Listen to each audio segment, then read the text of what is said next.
সুপ্রিয় দর্শক, স্বাগত জানাচ্ছি আমাদের পরবর্তী পর্বে। আশা করি আপনারা আমাদের এই পর্বগুলো এনজয় করছেন। বাংলাদেশে এই প্রথমবার একটি অর্গানাইজেশন তার স্টাফদেরকে নিয়ে একটি নতুন ধরনের অনুষ্ঠান করার চেষ্টা করছে, যদিও ফরম্যাটটা টকশোর মতোই হয়ে যাচ্ছে, কিন্তু তারপরেও আমরা চেষ্টা করেছি আমাদের সবাইকে একটু ক্যামেরার সামনে আনতে। কারণ সচরাচর একটি মাল্টিমিডিয়া কোম্পানিতে আমরা কখনোই দেখি না যে কারা কারা পিছনে কাজ করে, কিন্তু আমরা শুধু তার অনুষ্ঠানটা দেখি। তো আমরা চেষ্টা করেছি যে আমাদের সাথে যারা কাজ করছে, আমাদেরকে কন্টেন্ট তৈরিতে, আমাদের অন্যান্য কাজগুলোতে যারা পেছন থেকে সাহায্য করছে, তারাও যেন একটু ক্যামেরার সামনে আসে। তো সব কিছু মিলে আমরা চেষ্টা করে যাচ্ছি। আমরা জানি না কতটুকু আপনাদের ভালো লাগছে। আপনাদের ভালো লাগা মন্দ লাগা আপনারা অবশ্যই আমাদেরকে ইমেল করে জানাতে পারেন, আপনারা আমাদের ফেসবুকে কমেন্টস করতে পারেন, এছাড়াও আমাদের ইউটিউবে কমেন্টস করতে পারেন, এছাড়াও আপনারা আমাদেরকে যে কোনো সময় SMS করে, ফোন করে আপনারা আমাদেরকে জানাতে পারেন। আজকে আমরা অনুষ্ঠান শুরু করছি একজন গুণী মানুষের সাথে। গুণী মানুষ এই কারণে বললাম যে উনি একা একটা কাজ করেন না, উনি অনেক ধরনের কাজের সাথে জড়িত। তো তার স্কিল, তার জ্ঞান, তার এক্সপিরিয়েন্স সমস্ত কিছুই তিনি আমাদের সাথে শেয়ার করেন, এবং সেইভাবেই আস্তে আস্তে উনি আমাদেরকে সমৃদ্ধ করছেন আমি বলবো। তো আমাদের এখানে আজকে যারা এ পর্যন্ত আমরা যাদের ইন্টারভিউ করেছি, তাদের সবার কাছ থেকে আমরা অনেক কিছু শিখতে পেরেছি, অনেক কিছু জানতে পেরেছি। আর আমরা চেষ্টা করব যে আমাদের সাথে আজকে আছেন জোনাকি জ্যোতি। জ্যোতি, আপনাকে স্বাগত আমাদের অনুষ্ঠানে। আমরা চেষ্টা করব জ্যোতির কাছ থেকেও নতুন কিছু জানার এবং জ্যোতির অভিজ্ঞতা জানার। শুরু করতে চাই আমি আমাদের শেরে বাংলা একে ফজলুল হকের একটি বাণী দিয়ে। উনি বলেছেন, যারা পানিতে ডুবে যাওয়ার ভয়ে তার সন্তানকে ডোবায় নামতে দেন না, কিভাবে সেই সন্তান আটলান্টিক পাড়ি দেবে। খুবই খুবই উৎসাহজনক একটি কথা, এবং আমার মনে হয় যে গুরুজনরা যা বলে যায় সেটা আমাদের মেনে নেওয়া খুবই দরকার, কারণ ওনারা চাচ্ছেন আসলে পরের প্রজন্ম যেন এখান থেকে ইন্সপায়ার হন। সুপ্রিয় দর্শক, চলুন শুরু করা যাক আমাদের আজকের অনুষ্ঠান। আমাদের সাথে আছেন জোনাকি জ্যোতি। জ্যোতি, আপনাকে স্বাগতম আবার। এবং আমরা প্রথমেই আমরা যেটা জানতে চাই সেটা হচ্ছে যে জোনাকি জ্যোতি, আপনার নামের পেছনে রহস্যটা কি আসলে? আপনাকে ধন্যবাদ জানাতে চাই। প্রথমেই আমি খুব সৌভাগ্যবান বোধ করছি যে আপনার সাথে একই অনুষ্ঠানে আজকে আসতে পেরে। যে প্রশ্নটি আপনি করলেন, আমার নামের পেছনের গল্পটা ছিল এরকম যে আমার নামটা জ দিয়ে হবে, এটা কোনোভাবে হয়তো আমার বাবা মা নানা নানি তারা ঠিক করলেন। তো জ দিয়ে হবে, বিভিন্নভাবে জ্যোতি নামটা বের হলো, কিন্তু জ্যোতির আগে কি হবে সেটা আসলে কেউ মেলাতে পারছিল না। হঠাৎ করেই আমার নানার মনে হলো হয়তো জোনাকি পোকা থেকেই হতে পারে, আমি জানি না, বা জ্যোতির সাথে জোনাকির একটা সম্পর্ক তিনি খুঁজে পেলেন, এবং আমার নানা হঠাৎ করেই জোনাকি নামটা বললেন। তো তখন সবার সেটা পছন্দ হলো, এবং জ্যোতি নামের সাথে জোনাকি নামটা জুড়ে গেল। তো আপনি মিডিয়াতে কি জন্য আসলেন? টিভিতে কোনো গান বা নাচ হলে আমিও টিভির সামনে নাচতাম। তো সেটা দেখে আমার বাবা আমার মনে হলো যে আচ্ছা তাহলে ওকে একটু নাচে বা গানে দিই। একই সাথে ড্রয়িং, নাচ, গান, যেটা হয় যে বাচ্চারা শিখুক একটু কিছু। তো তিনটাতেই আমাদেরকে ভর্তি করে দেয়া হলো। তো আমার সাথে সাথে একজনের জন্য যাবে, আমার বড় বোনকেও ভর্তি করানো হলো। তো আমরা দুই বোন মিলে সেখানে যাই, ড্রয়িং, নাচ, গান সবই শিখি। তো আস্তে আস্তে বড় হতে হতে দেখা গেল যে নাচে আমি ছোটবেলায় অনেক কিছু করেছি, অনেক জায়গাতে পারফর্ম করেছি, দেশের বাইরে ইন্ডিয়াতেও আমি একাধিক অনুষ্ঠানে পারফর্ম করেছি। কিন্তু ছোট থেকে আমার একটা কোথাও যেন একটা ইচ্ছে ছিল যে আমি বড় হয়ে কিছু একটা স্ক্রিনে কাজ করবো, এমন কিছু একটা হতে চাই, সেটা হয়তো অভিনেত্রী হতে চাই, এমন একটা ইচ্ছে ছিল ছোট থেকেই। তো আস্তে আস্তে বড় হতে হতে সেই ইচ্ছেটা আরেকটু তীব্রতর হলো, এবং তখনই আস্তে আস্তে করে মিডিয়ার দিকে আসা। তাহলে আপনার যদি অভিনয়ের যদি ইচ্ছাটাই থাকে, তাহলে আপনি অভিনয়ে এমফাসিস না দিয়ে কেন একজন প্রফেশনাল হোস্ট হিসেবে কাজ করছেন? হ্যাঁ, এই প্রশ্নটা আমি আসলে মিউজিকে যেহেতু আমি গ্র্যাজুয়েশন পোস্ট গ্র্যাজুয়েশন করেছি, এটা আমাকে অনেক শুনতে হয়েছে। তো আসলে ছোটবেলায় যেটা হয়, বাচ্চারা তো আসলে না বুঝেই অনেক কিছু হতে চায়। তো আমিও হয়তো সেই জায়গা থেকেই হতে চেয়েছি অভিনেত্রী হব, বা আমি কোনো অভিনেত্রীর নাম ধরে হয়তো বলতাম আমি অমুকের মতো হতে চাই। তো তখন তো আসলে বুঝতাম না, কিন্তু বড় হতে হতে যখন আমি কলেজে পড়ি, আমার মনে আছে যে তখন আমি আমার কাছের দুই একজন বন্ধুকে আমি খুব বলতাম যে আমি আরজে হতে চাই। তো ওই সময়টা রেডিওর একটা গোল্ডেন পিরিয়ড ছিল। তো আরজেদেরকে মানুষ খুব, তার ভয়েস শুনে একজন আরজের এত এত ফ্যান, সবাই এত ভালোবাসে, সেটা আমার খুব ভালো লাগতো। এবং আমি প্রসঙ্গত বলতে চাই যে আমি সাকসেসফুলি আমার জীবনের প্রথম ফুল টাইম জব যেটা ছিল সেটা একটা আরজে হিসেবেই ছিল। তো আমার সেই স্বপ্নটা আসলে আমি পূরণ করতে পেরেছিলাম এবং ওই আরজে হব সেখান থেকে আস্তে আস্তে না রেডিওর ইন্ডাস্ট্রি যখন আমি যখন বিশ্ববিদ্যালয়ে পড়লাম তখন দেখা গেল যে রেডিও ইন্ডাস্ট্রিটা আগের মতো আর নেই। তখন সেখান থেকে আরজে থেকে স্ক্রিন প্রেজেন্টার হওয়ার দিকে আমার মনোযোগটা আসলে ঝুঁকলো।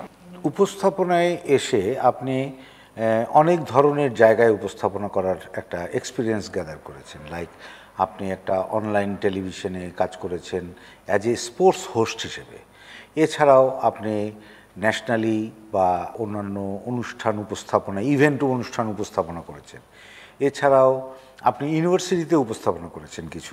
তো এই যে এই জায়গাগুলোতে কি আপনার কাছে মনে হয়েছে যে আপনি যেই জায়গায় পৌঁছতে চান এগুলো পরবর্তী সময় আপনার কাজে লাগবে? হ্যাঁ, আমার মনে হয় নিশ্চয়ই কাজে লাগবে এবং আমি একদম বিশ্ববিদ্যালয়ের প্রথম বর্ষ থেকেই আমি এটা ভাবতাম যে আমি আসলে কি হব, 4 বছর পরে আমি কি হব সেটা আমি ঠিক করার চেষ্টা করতাম। এবং আমি একটা জিনিস বুঝতাম যে 4 বছর পর বিশ্ববিদ্যালয় থেকে আমি যখন বের হব আমার সিভিতে আসলে আমি কি লিখব, কি থাকবে আমার সিভিতে। তো তখন থেকেই আমি কিন্তু মোটামুটি একটা মাইন্ডসেট নিয়েছি যে আমি মিডিয়াতে কাজ করব।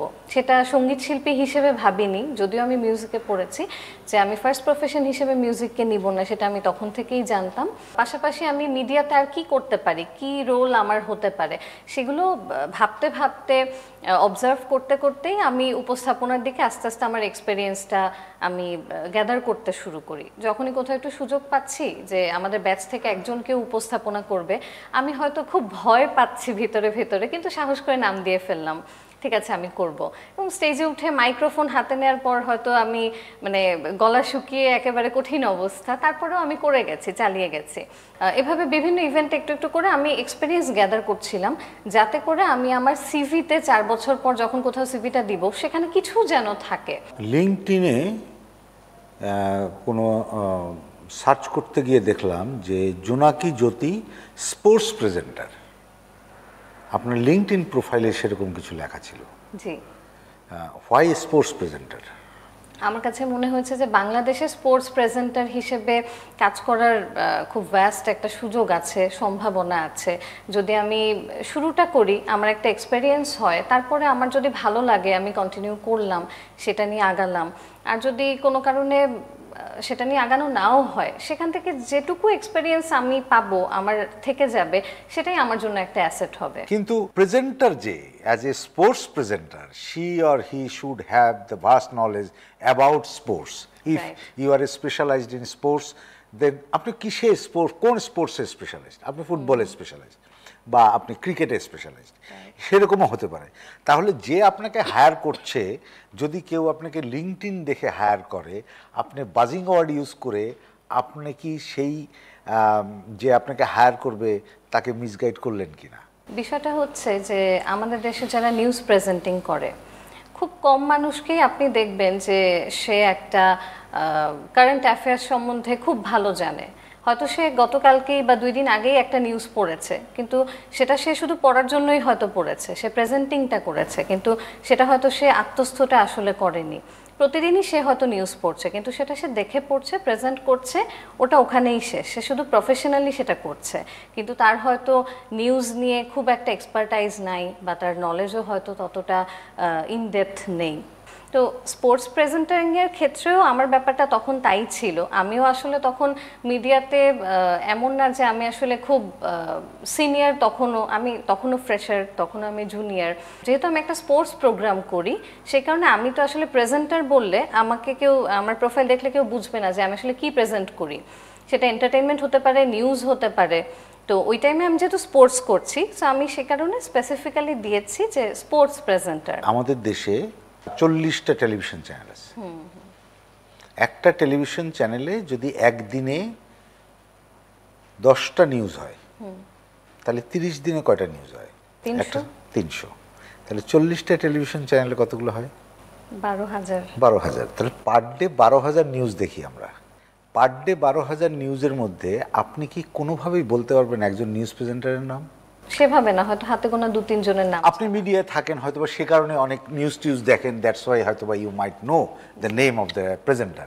So being a sports presenter, তাহলে তো আপনাকে আরো বেশি স্পেশালাইজড হতে হয়।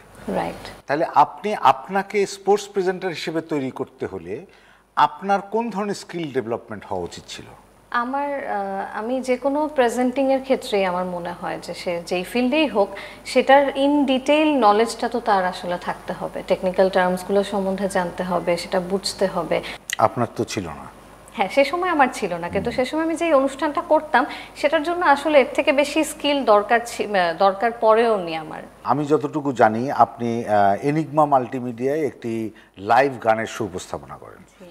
আপনি একজন গানের মানুষ, আপনার পড়াশোনার ব্যাকগ্রাউন্ড গান। এছাড়াও আমি জানি যে আপনি ছায়ানট থেকে 2 বছর একটি কোর্স করেছেন।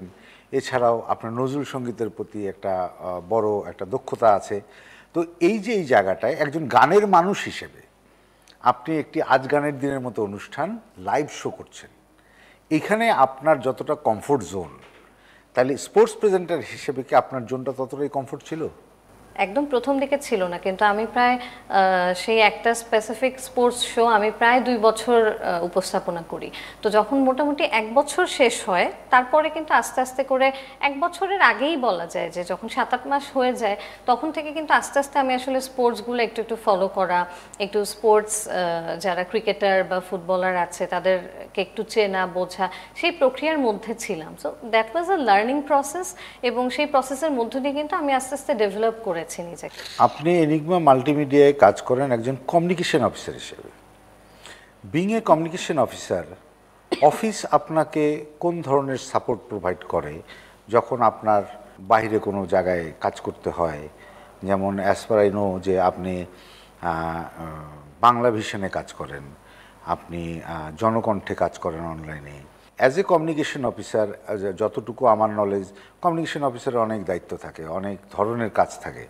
তো অফিস আপনাকে কোন ধরনের সাপোর্ট প্রোভাইড করে যে যাতে করে আপনি দুটোই কন্টিনিউ করতে পারছেন?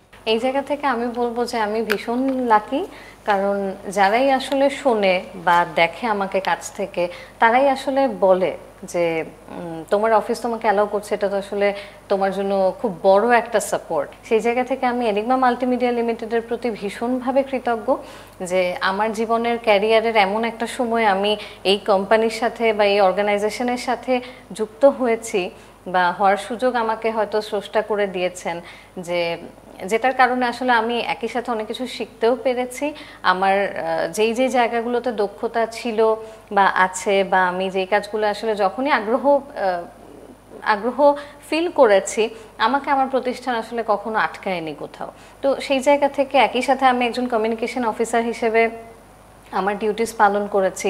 পাশাপাশি একটি স্টার্টআপে দেখা যায় যে একজন মানুষকে তার পজিশনের বাইরেও অনেক ধরনের কাজ করতে হয়, সেই জায়গাগুলোতে আমি আমার প্রতিষ্ঠানকে সাপোর্ট করার চেষ্টা করেছি, এবং আমার প্রতিষ্ঠানও আমাকে সবসময় সাপোর্ট করেছে যে আমি বাইরের কাজগুলোও যেন করতে পারি, অবশ্যই অফিসের দায়িত্ববোধটাকে ঠিক রেখে। আপনি হয়তো অনেক বড় সেলিব্রিটি না, but you are a celebrity. Celebrity জীবন আপনি কিভাবে সেলিব্রেট করেন? খুব মজার একটা প্রশ্ন, থ্যাংক ইউ। আমি যদিও নিজেকে আসলে এখনো সেলিব্রিটি মনে করি না, কিন্তু আমার সুযোগ হয়েছে বা সৌভাগ্য হয়েছে যে কিছু কিছু মানুষ আমাকে চেনে, এখন হয়তো একটু একটু করে চেনে, হয়তো সামনে আরো চিনবে কিনা আমি জানি না। খুব বেশি না হলেও কিছু কিছু অভিজ্ঞতা আমার হয়েছে। কোনো একটা অফিসে গেছি বা কোথাও গেছি, সেখানে হয়তো কেউ একজন আমাকে বলছে যে আপু আপনি কি, আপনাকে বোধহয় কোথাও দেখেছি। তো আমি আসলে এক্সপেক্টই করি নাই যে আমাকে মানুষ আসলে ওভাবে দেখে চিনবে। একে তো স্ক্রিনে আমার অ্যাপিয়ারেন্স তখনও খুব কম, এটারও আমি বলছি 1.5 বছর আগের কথা। তো যখন এরকম 2-1 সময়, এটা 2-3 বার হয়েছে আমি বলবো যে আপনি না অলরাউন্ডারে প্রেজেন্টিং করেন, আমি আপনার অনুষ্ঠান দেখেছি, আমি আপনার অনেক বড় ফ্যান। এটা আমার আসলে খুব ভালো লাগে, এবং সেলিব্রেট এখনো ওভাবে করে আসলে করার সুযোগটা হয়নি। যদি কোনো দিন সৌভাগ্য হয় নিশ্চয়ই সেলিব্রেট করব, তবে সবসময় আমি চেষ্টা করি মানুষের কাছাকাছি থাকার। ফ্যামিলি কিভাবে দেখে ব্যাপারটাকে? আমার ফ্যামিলি কখনো আসলে ডিসকারেজ করেনি, এটাও যেমন সত্যি, তেমন এটাও সত্যি যে আমার ফ্যামিলি মিডিয়াতে কাজ করব বা মিডিয়াটাও বিষয় না। আমরা জানি যে আমাদের দেশের মিডিয়াটায় আসলে একটা মেয়ের যে একটা বয়স পর্যন্ত মিডিয়াতে কাজ করা যায়, তারপরে আর করা যায় না। সো আমার ফ্যামিলি সেটা নিয়ে কনসার্ন, কিন্তু ওই যে প্যাশনের জায়গা, মানুষ তো আসলে যেটা ভালোবাসে সেটা নিয়ে যদি আগায়, আমার মনে হয় সে সেটাতে সাকসেসফুল হতে পারে। 10 বছর পরে আপনাকে কোথায় দেখতে চান আপনি? আমি চাই মানুষ আমাকে, আমার নাম শুনলে অ্যাটলিস্ট 25 কোটি মানুষের মধ্যে 5 কোটি মানুষ আমাকে চিনুক।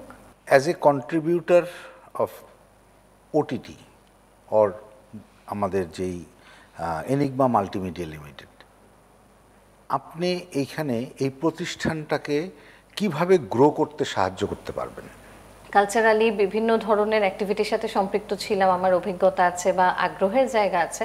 আমার মনে হয় যে আমার এই মাল্টি ডাইমেনশনাল এক্সপার্টাইজ আমি এনিগমার জন্য মন উজাড় করে দিতে পারবো এবং চেষ্টা করব আমি দিতে। তো সেই জায়গা থেকে আমার মনে হয় যে আমি আমার সর্বোচ্চটা দিয়ে আসলে এই প্রতিষ্ঠানটাকে যতটা সম্ভব কন্ট্রিবিউট করা যায় আমার জায়গা থেকে আমি চেষ্টা করে যাব। What would be your suggestion?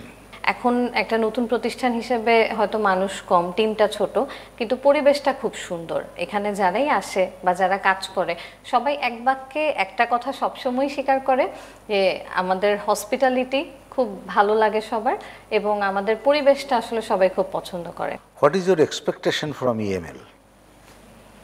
তো আমার আসলে প্রত্যাশা এটাই থাকবে যে আমরা সবাই মিলে আসলে সেই স্ট্যান্ডার্ডটা, কোয়ালিটিটা মেনটেন করেই প্রোগ্রামগুলো বানাতে চাই, যেন মানুষ আসলে দেখেই বলে হ্যাঁ এটা এনিগমার প্রোডাক্ট, এটা এনিগমার কন্টেন্ট। একজন নারী হিসেবে ঘরের বাইরে বের হওয়া, এটা আপনার জন্য কতটা চ্যালেঞ্জ? এই যে একজন নারী হিসেবে বা একজন কর্মী হিসেবে, যদি নারী পুরুষ না হিসাব করি, একজন কর্মী হিসেবে এই যে আপনার ঘরের থেকে বের হওয়া এবং কাজ করা, বা সেটা 9টা 5টা জব না, হ্যাঁ ট্রেডিশনাল জব না, so how do you feel যে এই জায়গায় আপনি আপনাকে কতটা মানসিক শক্তির দরকার হয় আসলে আপনার জায়গা থেকে? প্রতিদিনই আমাকে আমার বাবা মা বা পরিবারে যারা আছে তাদের কাছ থেকে কিছু একটু অসন্তোষটা আমাকে আসলে ফেস করতেই হয়, যে তুমি আরেকটু কাজগুলোকে এগিয়ে আনতে পারো না, বা তুমি আরেকটু আগে যে আরেকটু আগে আসতে পারো না, এই ধরনের কিছু কমপ্লেইন আসলে তাদের কাছে থাকেই। তো এটা একটা ব্যাপার, আমার মনে হয় এটা সবার ক্ষেত্রেই তাই, শুধু আসলে মেয়েদের জন্য না, এটা সবার ক্ষেত্রেই। তো এই জিনিসগুলো আসলে শুনতে হয়, তারপরেও পরিবারের সাপোর্ট না থাকলে আমি পারতাম না বাইরে কাজ করতে। আপনার কি মনে হয় এনিগমা মাল্টিমিডিয়াতে যেই পরিবেশ বিরাজ করে সেটা আপনার জন্য ঠিক আছে? আমি মিডিয়াতে কাজ করার সিদ্ধান্তটা যে নিয়েছি, এনিগমা মাল্টিমিডিয়াতে যদি না আসতাম, এর থেকে ভালো পরিবেশে আমার বোধহয় কাজ করার অভিজ্ঞতাটাই হতো না। আমার মনে হয় জীবন থেকে অনেক বড় একটা প্রাপ্তি আমি বোধহয় আসলে আমার জীবন থেকে আমি হয়তো আমার জীবনে আসতো না। Enigma multimedia is such an experience in my life. দর্শকদের উদ্দেশ্যে কি বলতে চান? এনিগমা সবসময় চেষ্টা করে একটু সেই মানসম্মত, সেই ড্রয়িং রুমে বসে পরিবারের সবাই মিলে যেন একটা অনুষ্ঠান দেখতে পারে, সেই ধরনের কিছু আপনাদেরকে দেয়ার। তো এই ধরনের প্রোগ্রামের সাথে, কন্টেন্টের সাথে আপনারা থাকবেন, তাহলে আমাদের বাংলাদেশের কালচারটা হারিয়ে যাবে না, আমাদের দেশাত্মবোধটা হারিয়ে যাবে না, এবং সামনের প্রজন্মের শিশু যারা রয়েছে তারাও আসলে আমাদের এই দেশের সংস্কৃতিটাকে সাথে নিয়েই আসলে বেড়ে উঠতে পারবে। আপনাকে ধন্যবাদ জ্যোতি, আপনি এতক্ষণ আমাদের সাথে ছিলেন। আশা করি ভবিষ্যতে আপনার সাথে আরও দেখা হবে এবং আমরা আমাদের এই পথ চলায় আপনাকে সাথে পাবো। আপনাকে অনেক অনেক ধন্যবাদ। আপনাকেও অনেক অনেক ধন্যবাদ এবং এনিগমাকে অনেক অনেক ধন্যবাদ। এই অনুষ্ঠানের সাথে সম্পৃক্ত যারা রয়েছেন সবার প্রতি আমার আন্তরিক কৃতজ্ঞতা। সুপ্রিয় দর্শক, শুনছিলাম জোনাকি জ্যোতির কথা। জ্যোতি একজন সেলিব্রিটি, জ্যোতি একজন নারী, জ্যোতি একজন কর্মী এবং জ্যোতি মিডিয়াতে কাজ করে। জ্যোতির জীবনের যে প্রতিবন্ধকতাগুলো সে উতরায়, সেই প্রতিবন্ধকতাগুলোকে ছাপিয়ে সে যখন সামনের দিকে এগিয়ে যায়, তখন আসলে নারীর সফলতার কথাই আমরা বলতে চাই। তখন আসলে আমাদের দেশকে যখন নারী বান্ধব দেশ হিসেবে দেখতে পারি, তখন আসলে আমরা সবাই জিতে যাই, তখন আসলে বাংলাদেশ জিতে যায়। আপনাদেরকে এতক্ষণ আমাদের সাথে থাকার জন্য অনেক অনেক ধন্যবাদ। ভালো থাকবেন, সুস্থ থাকবেন।